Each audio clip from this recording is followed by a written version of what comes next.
আমি এতিম হয়ে কাঁদি না কেন তোমরা বলতে পারো। আমি এতিম হয়ে কাঁদি না কেন তোমরা বলতে পারো। এতিম ছিলেন আমার নবী, এতিম আমিও।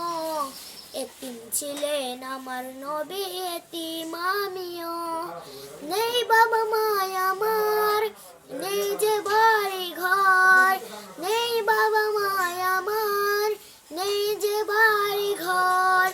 আমার মতো কপাল পোড়া নেই, নাই তো ভাবে আর। তবে মনে নিয়ে সান্ত্বনা কাটাই দিন রাত। তবে মনে নিয়ে সান্ত্বনা কাটাই দিন রাত। এতিম ছিলেন আমার নবী হযরত মুহাম্মদ। এতিম ছিলেন আমার নবী হযরত মুহাম্মদ।